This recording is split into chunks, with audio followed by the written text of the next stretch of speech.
for your January 2020 Astro Tarot forecast. I am using the Aquarian Tarot again by David Palladini.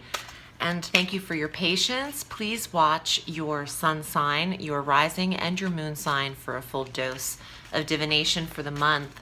On the 3rd of January, Mars entered your sign. And while Mars is in Sagittarius through the 15th of February, he is generating a lot of energy in the first sector of physical self for you. So working out, exerting a lot of energy, even frustration can occur, and aggression is heated. So watch your tone and your delivery. You could come across a little harsh towards others, but on the positive, you can get a lot done in a short period of time. There's a lot of passion running through Sagittarians right now. Mars is very fiery. You're a fire sign. This combination works well together. And you can handle tasks more effortlessly with Mars in this sector and your obligations. So, big news, we have the eclipse, full moon lunar eclipse on the 10th of January at 20 degrees of Cancer in the 8th house of intimacy and privacy, the 8th house of shared resources and other people's money, you becoming paid, your investors, your investments. There could be a payout here for Sagittarius in this sector, and closure in an intimate connection, if that's where you're feeling. There's something illuminated and there's a release when an eclipse is in play. Our emotions can come to the surface, and as the sun and the moon align,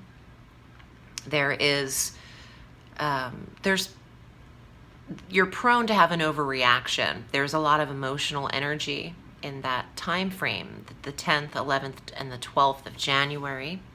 And it's a trigger point. It's saying that what you've accrued over the course of 6 months is coming to a head. And not every intimate and sexual relationship is going to make it past that eclipse if it's not something you're really feeling right now. Eclipses will reroute people, and especially if they're dragging their feet on something that could end a long time ago. On the 13th, Venus, the planet of love and harmony and balance, moves into Pisces through February 7th. And this is the 4th house of comfort and home and your dwelling, your personal environment and space. Venus here is very decorative, and getting rid of what is old and outdated can occur, preparing the home for a fresh new look, a new decor, bringing art into the home, artistry. With Venus here in Pisces, such a beautiful and even musical and entertaining place for Venus to be in Pisces. But this is all applying to your home. So you're the one that's entertaining over the course of the last 2 weeks of January. And people could be drawn to the comfort of how you live and the experience in your home. On the 16th, Mercury enters Aquarius. And from that date on, that sector of Aquarius, the 3rd house of expression, communication, and your local neighborhood, community, and siblings, sisterhood, brotherhood, people that are close to you but not married to you or in a relationship with you. This is more about support and sibling connection. It's thriving in the last 2 weeks. There could be a reason for you to get together with the people in your community and either collectively support each other, to sell something. Maybe it's a local garage sale you're having. I'm thinking of the 3rd house as well as sales and pitching yourself, publishing.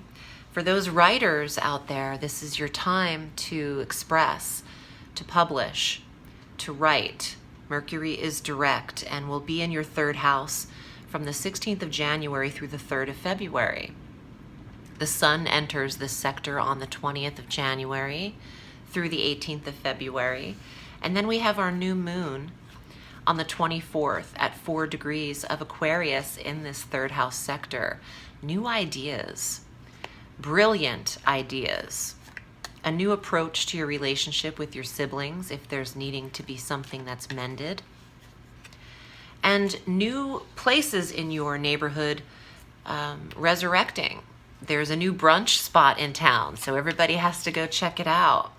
There's a new look to where you're living, your local area. I think you could also be prone to getaways, weekend trips, more short distance trips more often than one large trip abroad is what the third house is about. And the new moon triggers this area on the 24th, but it lasts through 3 weeks of February. So let's see what's here in your cards for the month, Sagittarius. And if you'd like a private reading with me, I'm at audreyalison.com. I do readings all through the week. You can check out my homepage. I have some new things offered. A goddess planner, seasonally or annually, can be downloaded. And I handle all of the astrology and the divination for that project, that creative collaboration. So check that out, as well as the winter solstice bracelets collaboration from Seasons in Stone is available, and it's gorgeous. It's blue calcite, and it's an amazing piece. So check that out at audreyalison.com. Here are your cards, Sagittarius. 7 of Swords. I always think of the phrase, you can't take everything with you, when I see this. Some of you have had to be very quiet and make your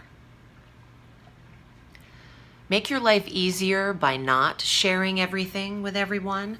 Those 2 swords left behind, it's almost like some of you have moved out overnight. You know, with the full moon eclipse in the 8th house, time is up on some intimacies, and you might be moving forward without that person in the full year of 2020. Just be honest and open. The 7 of Swords can be underhanded at time, a little sneaky. You're entitled to keep things private, but be fair and honest in your approach. 9 of Fire. There could be defensiveness around that 10th, 11th, and 12th of January. Feeling like you need to stand up for yourself, but I would choose your words wisely over eclipse emotional energy. It's not the time to fight a battle. It's time to listen. Page of Swords. The order is available from the 16th on. So speak your mind after the eclipse from the 16th on. It's okay to say how you feel in honesty, but be kind in your delivery. So someone's going to get, it broken down to them. Let's see what else is here. You have 2 that actually came up together, Page of Cups and the Emperor. Your children and maybe someone that's controlling, if that's a spouse, either an Aries or maybe even an air sign, Gemini, Libra, Aquarius. So there could be a rearrangement of the family dynamic this month for some Sagittarians, and it's important for you to take control of your life, but if there are children involved, you have to take everyone into consideration, and you have to speak to them too kindly and tenderly. So explaining what's happening, they don't get to know every detail of personal life. The children is what I'm hearing, but include them, because someone's very curious about what's happening. The Page of Cups. And emotional. So if they're filled in a little bit about the changes to come, I think they feel part of the team, like they're participating in this as opposed to just witnessing and having to deal with the end result. I think you take a lot of control over your path in this month of January, Sag, and whoever is in your life that might be too demanding, oppressing, or controlling, they might get the boot. They might realize that the full year they don't get to be that way. There's more balance that's coming to relationships in 2020. It's not leaning towards one side or the other. Not one person gets to dominate a mutual relationship is the message. I hope this was helpful. Sag, I'm wishing you a beautiful 2020. Thank you for choosing me for your guidance on the astral. Remember, the sky is limitless, so reach for the stars.